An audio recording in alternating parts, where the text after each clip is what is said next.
بعض لوگ مغالطہ عملی کا اتنا شکار ہو جاتے ہیں کہ اپنے آپ کو ائمہ سے بڑا سمجھ رہے ہوتے ہیں۔ آج مجتہدین، علماء کرام، علاقے کے معتبر، اداروں کے سرپرست، محلوں کے اور خاندانوں کے بزرگوں کے ساتھ اگر جوان توہین بدتمیزی کر رہا ہو یا ان کے حقوق کی پامالی کر رہا ہو یا اپنے حدوں سے باہر نکل رہا ہو تو یہ مغالطہ عملی کا شکار ہے۔ غور فرما رہے ہیں آپ؟ ماضی میں ائمہ کے ساتھ یہ ہوتا رہا۔ حد نہیں ہے کہ ایک شخص امام رضا سے آ کر یہ کہے، مغالطہ عملی تو دیکھیے، ایک شخص آ کر کہے کہ ظالم کے خلاف قیام کرنا واجب ہے یا نہیں۔ حضرت نے فرمایا ظالم کے خلاف، ظلم کے خلاف آواز اٹھانا واجب ہے۔ تو کہنے لگا پھر آپ کیوں نہیں اٹھاتے؟ یہ لہجہ بتا رہا ہے کہ کوئی چاہنے والا تھا، ورنہ کسی اور میں اتنی ضرورت نہیں تھی کہ امام سے آ کر یہ کہتا کہ پھر آپ کیوں قیام نہیں کر رہے ظالم کے خلاف۔ حضرت سے کہتا ہے کہ آپ ظلم کے خلاف آواز کیوں نہیں اٹھا رہے؟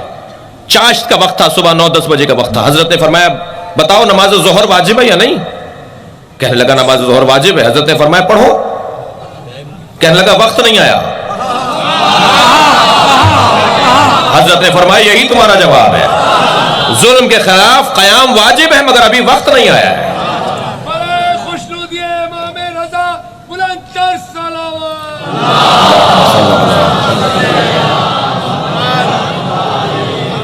غور فرما رہے ہیں عزیزو؟ وہ آواز لگا رہے ہیں کہ ان کے چھٹے امام کہتے ہیں کہ جی دوزخ میں شیطان کو جلایا جائے گا، تو شیطان بھی آگ سے بنا ہے، دوزخ بھی آگ ہے، آگ پر کیا اثر کرے گی؟ بہلول گزر رہے تھے گلی میں سے، آواز ان کے کان میں آئی کہ یہ اعتراض کر رہے ہیں میرے امام پر۔ تو امام تک تو بات بعد میں جائے گی، بہلول ہی مسئلہ پہلے حل کر دیں گے۔ وہیں کھڑے ہو گئے، اور تقریر بھی ان کی سنتے ہیں۔ تو آگے بات بڑھائی، انہوں نے کہا کہ اور ان کی غلطیاں یہ ہیں کہ یہ کہتے ہیں کہ اللہ قیامت میں بھی نظر نہیں آئے گا، ہم قیامت میں اللہ کو دیکھیں گے۔ ایک بہت بڑا طبقہ ہے جو رویت پروردگار کا منتظر ہے قیامت میں۔ مجھے ان سے تھوڑی سی ہمدردی ہے، مجھے تھوڑی سی ان سے ہمدردی ہے، اور ہمدردی یہ ہے کہ کم سے کم انتظار تو ان کی طبیعت میں ہے۔ فرق اتنا ہے کچھ ناممکن کے منتظر ہیں، ہم ممکن کے منتظر ہیں۔ صلوات ہدیہ کریں نبی اور آل نبی کی ذات پر۔ کہنے لگے قیامت میں بھی اللہ نظر نہیں آئے گا، تو یہ کون سا عقیدہ؟ وہ اللہ کو قیامت میں تو نظر آنا چاہیے۔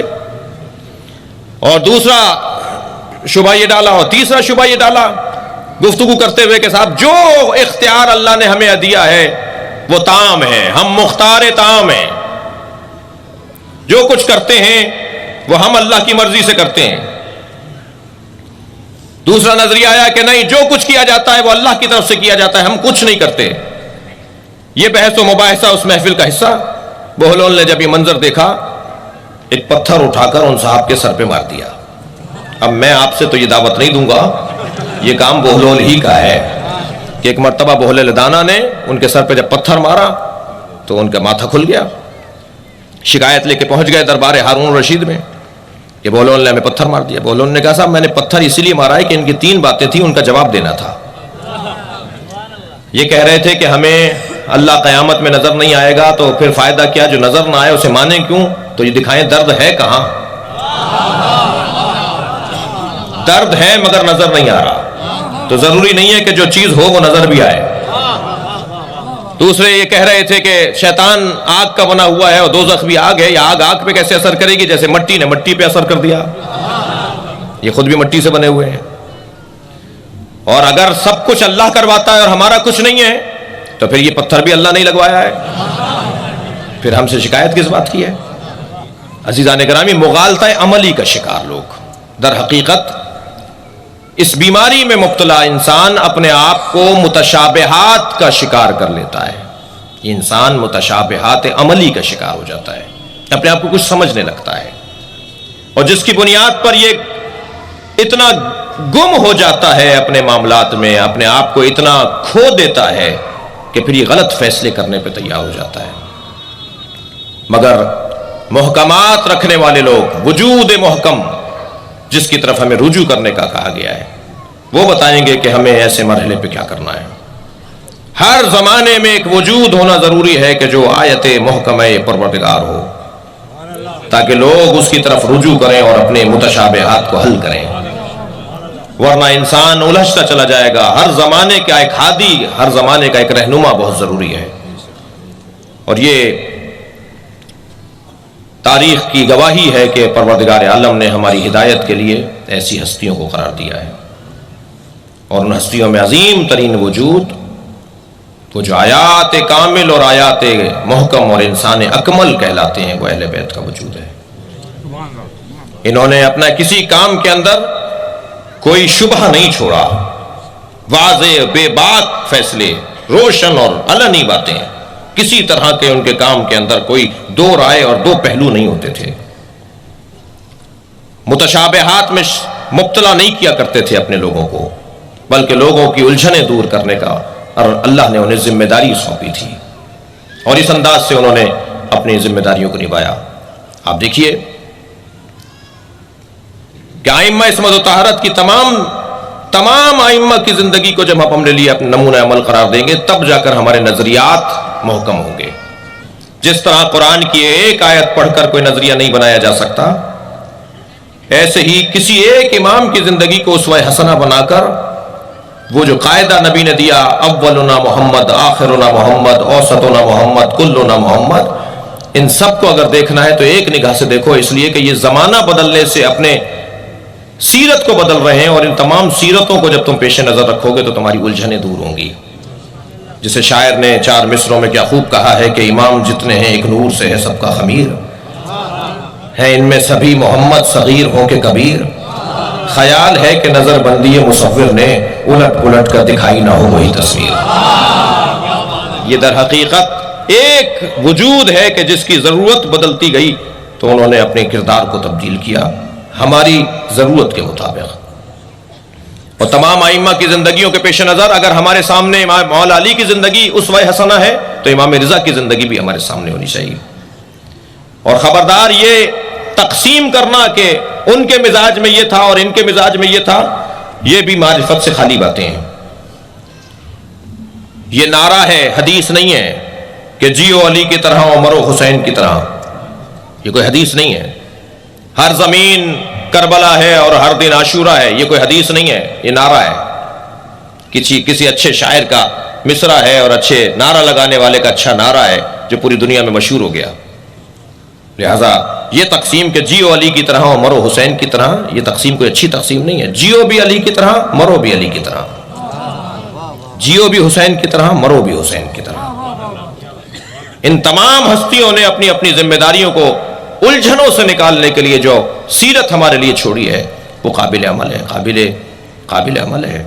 اور پھر ان لوگوں نے جن کی پرورش کی ہے، توجہ چاہوں گا، جن ہستیوں کی انہوں نے پرورش کی ہے، سلمان فارسی، ابو ذر غفاری، مقداد اسود کندی، جی حضرت عمار یاسر، حذیفہ یمان، مالک اشتر، ان لوگوں کی جو زندگیاں انہوں نے بنائی ہیں یہ گویا ایسا ہی ہے کہ جیسے کوئی اہل علم کتابوں کو مرتب کرتا ہے، ائمہ نے شخصیتوں کو مرتب کیا ہے، اور ہر شخصیت گویا مولا علی کی اور ان ائمہ عصمت و طہارت کی تالیف و تصنیف کی حیثیت رکھتی تھی۔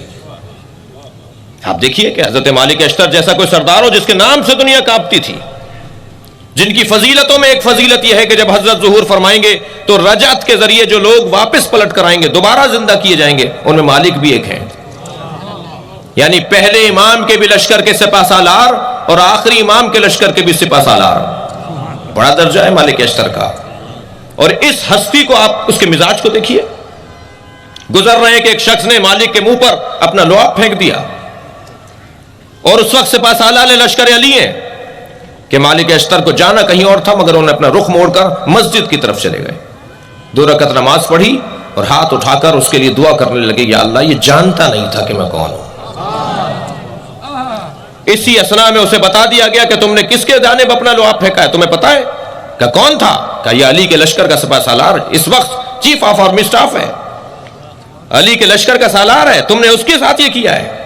ہاتھ پیر کانپنے لگے، کہاں گئے؟ ڈھونڈتے ڈھونڈتے پہنچے، کہ مالک مسجد کے اندر گئے، پیچھے بیٹھ گیا کر کہ مالک نماز سے فارغ ہوں تو مالک سے معافی مانگے۔ مڑ کر مالک نے دیکھا تو کہا مجھے معاف کر دیں، کہا مجھے مسجد میں آنا نہیں تھا، میں کہیں اور جا رہا تھا، میں تمہاری وجہ سے مسجد آیا ہوں، میں تمہارے لیے بخشش طلب کرنے کے لیے آیا ہوں۔ عزیزان گرامی، جو محکم لوگ ہیں، ایک بات اور بھی آپ کے ذہن عالی میں ہے کہ جو محکم لوگ ہوتے ہیں انہیں مجمع کا سہارا نہیں چاہیے ہوتا، انہیں جماعت اور لشکر کا سہارا نہیں چاہیے ہوتا. جو محکم لوگ ہوتے ہیں وہ اپنی ذات میں انجمن ہوتے ہیں, وہ اپنی ذات میں مکمل ہوتے ہیں, اور پھر اللہ ان کے لیے غیب سے مدد فراہم کرتا ہے. جس لب و لہجہ میں علی بات کر رہے ہیں, فرماتے ہیں لو اجتماعت العرب علی قتالی, اگر سارا عرب علی کو مارنے کے لیے جمع ہو جائے, لما ولیتو, میں پشت دکھا کر نہیں جاؤں گا. میں لشکر کی بنیاد پر, لشکر کی بنیاد پر, مجمع کی بنیاد پر لڑنے کے لیے میدان میں نہیں اترتا. یہ محکم انسانوں کی نشانیاں ہیں. یہ وہ سہارے نہیں ڈھونڈتے جو سہارے پھونکوں سے اڑ جاتے ہوں. یہ حقیقی سہاروں کو دیکھتے ہیں. جو حقیقی سہارا ہے وہ اللہ کا سہارا ہے. جنگ احد بڑی مشکل جنگ تھی. بہت بڑی تعداد مسلمانوں کی جنگ احد سے گریز کر گئی تھی, فرار کر گئی تھی. واقعات ہیں, قرآن کے آیات ہیں. جنگ احد سے گریز کر جانے والوں کے لیے قرآن میں آیات موجود ہیں. لیکن 13 افراد ایسے تھے جو میدان جنگ کو چھوڑ کر نہیں گئے. ان میں ایک علی بن ابی طالب بھی ہے. اور علی بن ابی طالب جب تنہائی میں لڑ رہے تھے, اور علی کی ذوالفقار کا تو کیا کہا جائے, مستقل گفتگو کرنے کی ضرورت ہے کہ میرے مولا کے ہاتھ میں جو تلوار تھی وہ آسمان سے اترنے والی ایک اسلحہ جس کی 2 دھاریں تھیں, دونوں طرف سے وہ دھار تھی. اس کی نوک بھی دو منہ اس میں نکلے ہوئے تھے. علی بن ابی طالب جب تلوار ہاتھ میں لیتے تھے تو یہ تلوار مولا سے باتیں کرتی تھی. اب میں کیا کہوں کہ جس ماحول میں انسان کی نہ سمجھتا ہو, وہاں تلوار کی کیا سمجھے گا.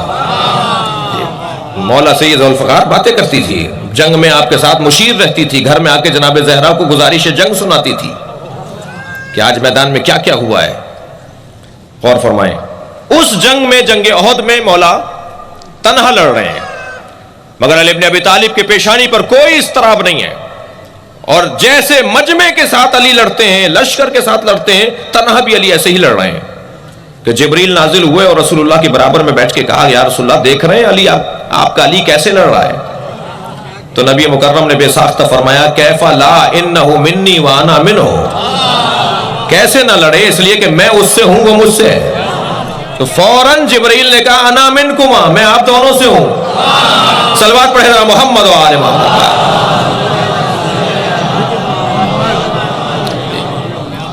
اس وقت جب یہ جنگ تمام ہوئی اور مارکا سر ہوا تو نبی مکرم نے مولا علی سے پوچھا یا علی جب سب چلے گئے تھے تو آپ کیوں نہیں گئے.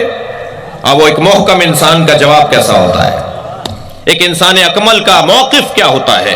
پوچھا یا علی جب سب چلے گئے تو آپ کیوں نہیں گئے, تو مولا علی نے جواب بڑا عجیب دیا ہے. آپ کی دقت زیادہ چاہتا ہوں, سوال فروع دین کا ہے نا بھئی, تھوڑی گردن ہلائیے, فروعات دین میں سے ہے نا جہاد.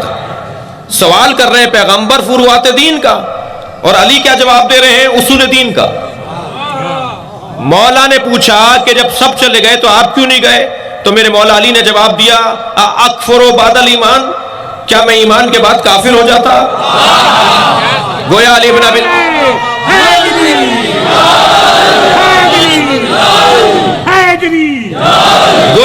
ابی طالب کے نزدیک میدان سے فرار کرنا نبوت کا انکار ہے.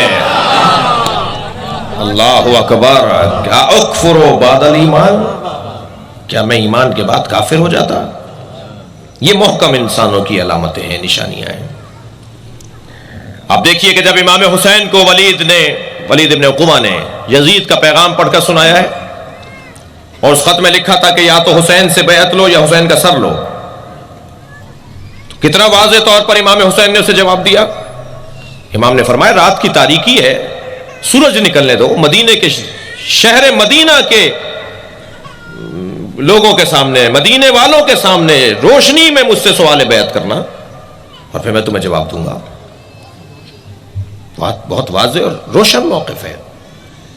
آپ جب مدینہ منورہ سے ہجرت کر کے مکے آئے ہیں اور مکے سے آپ کربلا آئے ہیں, تو اس انسان کامل, انسان اکمل کا جو موقف ہے وہ بہت واضح اور روشن ہے. ہر مرحلے پر امام حسین نے روشن اپنا موقف بیان کیا ہے. نکلتے وقت فرمایا انما خرجت لطلب الاصلاح فی امت جدی, انی لم اخرج, میں نہیں جا رہا اشرن ولا بطرن ولا مفسدہ, میں فساد پھیلانے نہیں جا رہا, میں حکومت کی رسا کشی کے لیے نہیں جا رہا, میں کسی کو تکلیف پہنچانے نہیں جا رہا.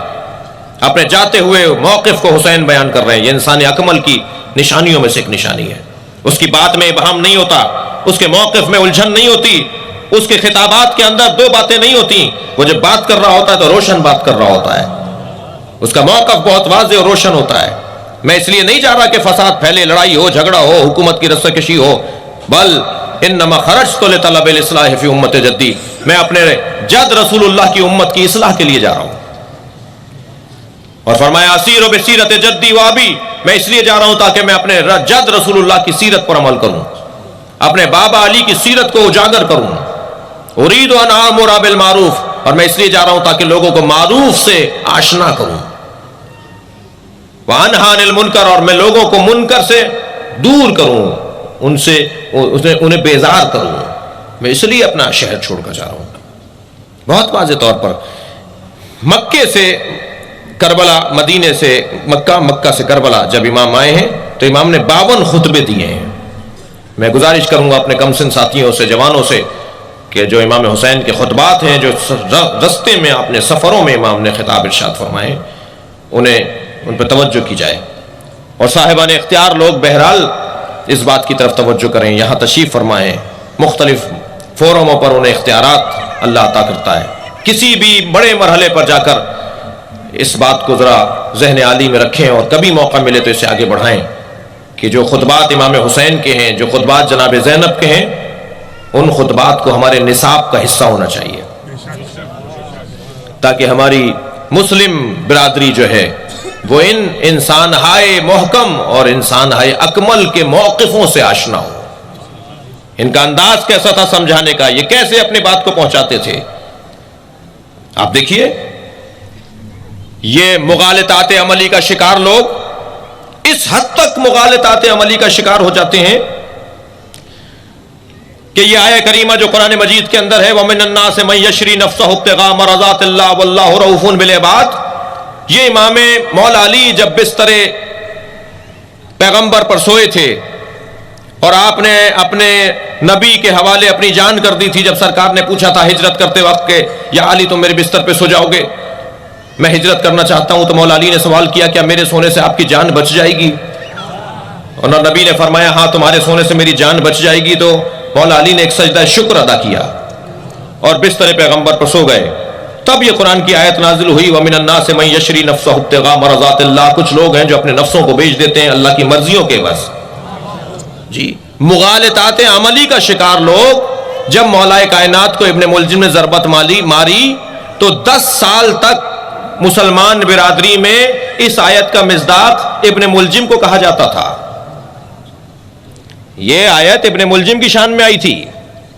ابن ملجم نے اپنا نفس بیچا ہے, اللہ کو راضی کیا ہے. مغالطے عملی دیکھیے کس حد تک ہے. اور جب جناب زینب کو دربار میں اسیر بنا کر لایا گیا, ہے بات مصائب کے باب کی, مگر میں مغالطے عملی کی مثال دے رہا ہوں, تو یزید نے جناب سیدہ زینب سے ایک جملہ کہا تھا, دیکھا اللہ نے تمہارے ساتھ کیا کیا, ہمیں نصرت دی اور تمہیں ناکام کیا. مغالطہ عملی دیکھ رہے ہیں آپ, جس پہ جناب زینب نے ایک آیت تلاوت فرمائی. جناب زینب نے ارشاد فرمایا ان الذین کفروا انما نملی لهم خیر لانفسهم. یہ جو صاحبان کفر ہیں, جو کافر ہیں, وہ یہ سمجھتے ہیں کہ ہم جو مہلت دیتے ہیں وہ ان کے لیے بہتر ہے. انما نملی لیزدادوا اسما, ہم جب انہیں مہلت دیتے ہیں تو ان کے گناہوں میں اضافے کے لیے مہلت دیتے ہیں. بی بی نے یہ آیت پڑھ کے سنائی یزید کو, اے یزید جسے تو اپنی کامیابی کہہ رہا ہے وہ تجھے مہلت ملی ہے, اور مہلت کافروں کو جب ملتی ہے تو گناہوں کے اضافے کے لیے ملتی ہے, مومنوں کو جب ملتی ہے تو ثواب کے اضافے کے لیے ملتی ہے. سید زینب نے ایک مرتبہ اس کے نظریے کو جھنجھوڑ کے رکھ دیا, کہنے لگا دیکھا تمہارے ساتھ کیا ہوا. بی بی نے فرمایا البلاء للولا, مصیبتیں محبتوں کی بنیاد پر آتی ہیں. اللہ ہم سے محبت کرتا ہے تبھی ہمیں مصیبتوں میں مبتلا کیا ہے. مغالطہ عملی کا شکار یہ وہی مجبرہ اور مفوضہ والے لوگ کہ جو اپنے اس انداز زندگی کو در حقیقت اللہ پر ڈال رہے ہیں, جرم خود کر رہے ہیں اور اس جرم کا عنوان پروردگار عالم کے حوالے کر رہے ہیں. یہ مغالطہ عملی کا شکار لوگ ہیں. غلط کاموں کو صحیح رخ دینے کا نظریہ.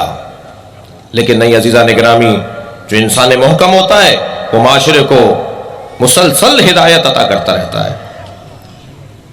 جب دربار یزید میں جناب زینب کو لایا گیا تو اتنا سخت تھا وہاں بی بی کا آنا کہ سیدہ زینب نے جانے سے انکار کیا، اس لیے کہ وہاں گھنٹوں کھڑا رکھا گیا آل رسول کو، گھنٹوں کھڑا رکھا گیا آل رسول کو، اور جب لے کے جانے لگے دربار میں تو وہ بیان مشکل ہے کہ جس انداز سے لے کے گئے ہیں۔ بی بی نے فرمایا میں اس دربار میں نہیں جاؤں گی جہاں کرسیوں پر انہیں بٹھایا گیا ہے کہ جن کے کردار کمزور ہیں۔